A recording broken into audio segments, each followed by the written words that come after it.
तुम्हें कहीं जाने की कोई जरूरत नहीं।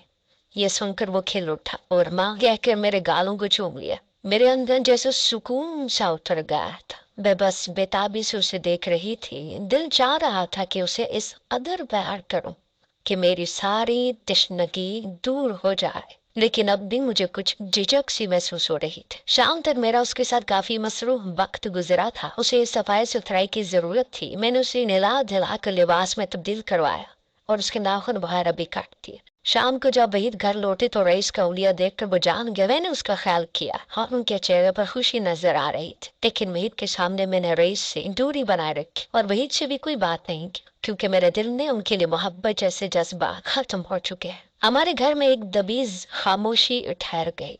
मैं और वहीद एक दूसरे से बात नहीं करते थे और कभी कभी तो वहीद शर्म से मुझसे नजर भी नहीं मिला पाते, क्योंकि उनका गुनाह नाकाबिले माफी था। मगर एक बात थी कि मेरी जिंदगी में काफी बदलाव आ गया था। मैं रईस का साथ पाकर खुश रहने लगी थी। मेरी जिंदगी की सबसे बड़ी कमी पूरी होने लगी और शायद आहिस्ता आहिस्ता मैं दुनिया के सामने उसे कबूल भी कर ली। लेकिन इससे पहले एक दिन रईस सीढ़ियों से गिर गया और उसके सर पर बहुत गहरी चोट। हर तरफ खून ही खून नजर आ रहा था। मैं खुद भी चकरा गई, लेकिन जैसे जैसे मैंने उसे अपनी गोद में उठाया और अस्पताल पहुंच गए। बड़ी मुश्किल से मैंने वहीद को भी इतला कर दी। डॉक्टर रईस के चेकअप कर रहे थे। वहीद भी पहुंच गए और डॉक्टर से बताया कि रईस के दिमाग पर चोट लगी। वो होश में नहीं आ रहा और आने वाले 24 घंटे उसके लिए बहुत ज्यादा कठिन थी। ये सुनकर मैं फर्श पर ही बैठ गई और रोने लगी। वहीद ने मुझे संभाला, वो कुर्सी पर बिठाया। वो खुद भी बहुत ज्यादा रो रहा, कहने लगा कि ये सब मेरे गुनाहों का नतीजा है। ना मैं तुम्हें इतना बड़ा दुख पहुंचाता और ना आज मेरा बच्चा यूं जिंदगी और मौत की कश्मकश में होता। पहली दफा मैंने वहीद की आंखों में ऐसी तकलीफ देखी थी कि मैं खुद भी हिल गई। मैं फौरन ही वहीद के सीने से लग गई और उससे कहा कि जो कुछ माजी में हुआ है उसे भूल जाओ। रईस हमारा बेटा और मैं इस बात को कबूल कर चुकी।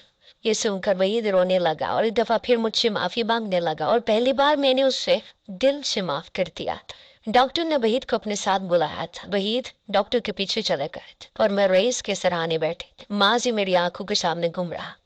मेरे इंटर के इम्तिहानात का आखिरी पर्चा था। मैं पर्चा देकर वापस लौट रही थी कि दो लड़कों ने मुझे सुनसान जगह पर अगवा कर लिया और मेरे मुंह पर रुमाल रख के मुझे बेहोश भी कर दिया। उसके बाद मेरे साथ क्या हुआ मैं नहीं जानती थी, लेकिन जब मैं होश में आई तो मेरा हाल बहुत ही बुरा था और मैं एक वीरान जगह पर पड़ी थी। मैं समझ गई थी कि मुझ पर क्या कयामत ढाएगी। बड़ी मुश्किल से खुद को संभाल कर मैं अपने घर पहुंची और मेरी माँ को मेरा चेहरा देखते ही सब कुछ समझ आ गया था। देखिए, मेरी माँ ने इस बात को न सिर्फ दुनिया से छुपाया बल्कि मेरे इकलौते भाई से भी छुपा लिया। मेरा भाई दूसरे शहर में नौकरी किया करता था। उसकी वापसी के आसार नहीं थे, इसीलिए अम्मा ने उसे कुछ भी नहीं बताया। लेकिन कुछ दिनों बाद मुझ पर एक नई कयामत टूटी जब मुझे पता चला कि मैं उम्मीद से और डॉक्टर ने मेरा बच्चा जाया करने के लिए मना कर दिया कि मैं बहुत ही ज्यादा कमजोर थी और इस तरह की किसी मरहले से नहीं गुजर सकती। अम्मा बहुत ज्यादा परेशान हुई और फिर उन्होंने एक तरीका निकाला, मुझे घर में ही बंद कर दिया और सारे मोहल्ले वालों को ये बताया कि मैं अपने भाई के पास गई। हर कोई यही समझता रहा कि मैं दूसरे शहर में हूँ, जबकि मैं हर वक्त अपने कमरे में बंद रहती। मैंने 9 महीने कमरे में बंद होकर गुजारे। कभी कोई पास पड़ोस वाला अम्मा से मिलने के लिए आता तो मैं सांस रोक लेती कि कहीं किसी को मेरी मौजूदगी का इल्म ना हो जाए और मेरा वजूद देखकर मुझ पर गुजर कयामत का पता ना चल सके। वो दोनों लड़के कौन थे और उन्होंने मुझ पर ये सितम क्यों ढाया था, मैं कुछ भी नहीं जानती थी। और फिर 9 महीने बाद जब मेरी डिलीवरी का वक्त आया तो अम्मा रात के अंधेरे में मुझे एक दूर दराज इलाके में ले गए और वहाँ एक छोटे से क्लिनिक में मेरी डिलीवरी हुई। मैंने और अम्मा ने रात के अंधेरे में बच्चा वहीं इन जगह पर फेंक दिया और खुद घर वापस चले आए। ये लम्हा मुझ पर बहुत भारी था। अपनी कोख से पैदा हुए बच्चे को यूं कचरे के ढेर पर डाल आसान तो नहीं था, लेकिन मेरी माँ के कहने पर मुझे यह कदम उठाना पड़ा।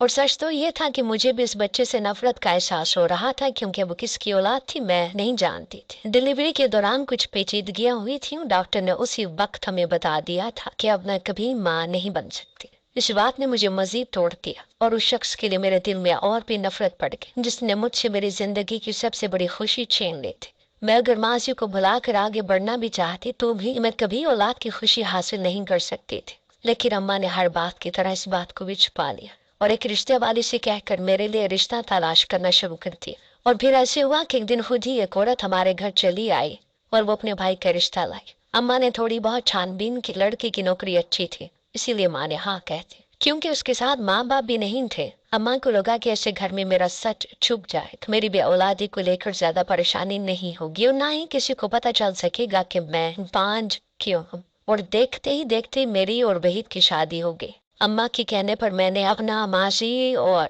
उस माजी से जुड़े हर राज को अपने सीने में दफन कर लिया। वहीद ने मुझे जिंदगी की हर खुशी दी, लेकिन हम दोनों जब भी एक साथ होते तो मुझे अधूरापन सा महसूस होता। वहीद का रवैया कुछ अलग किस्म का मालूम, और ऐसा लगता है जैसे उन्हें मुझसे झिझक हो।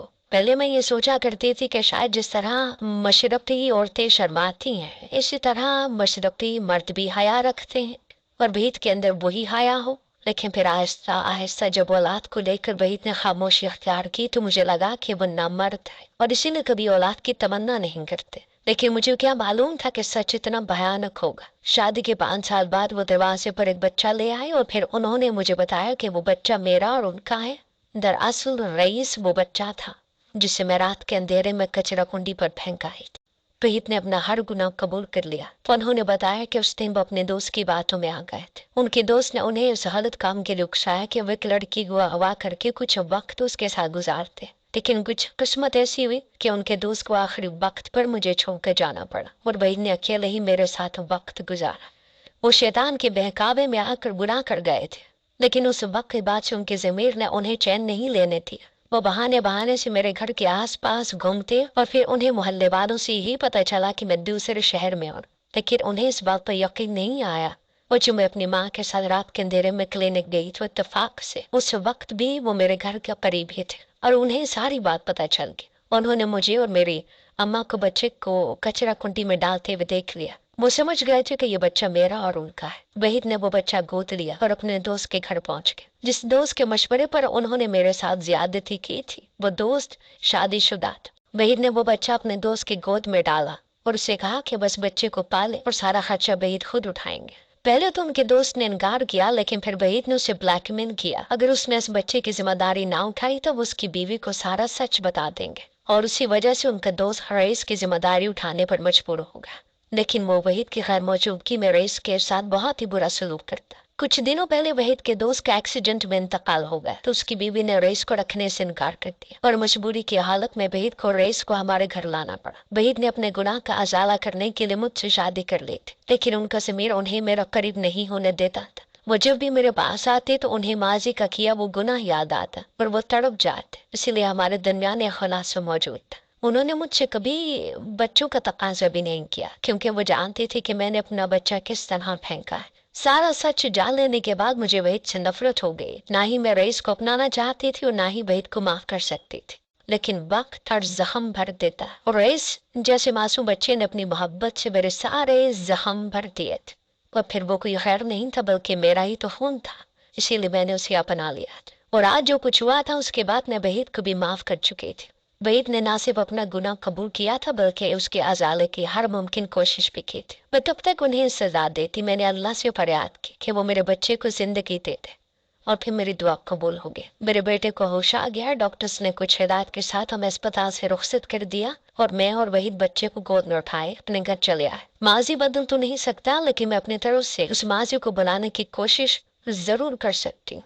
मैंने दिल से अपने शौर को माफ कर दिया। लेकिन एक बात मुझे अच्छी तरह समझ आ गई थी कि जो इंसान वक्ती लज्जत की खातिर गुनाह करता है ना, वो सारी जिंदगी बेचैन रहता और कुछ गुनाहों का अजाला मुमकिन भी नहीं होता। इसीलिए इंसान को सोच समझ कर हर कदम उठाना चाहिए।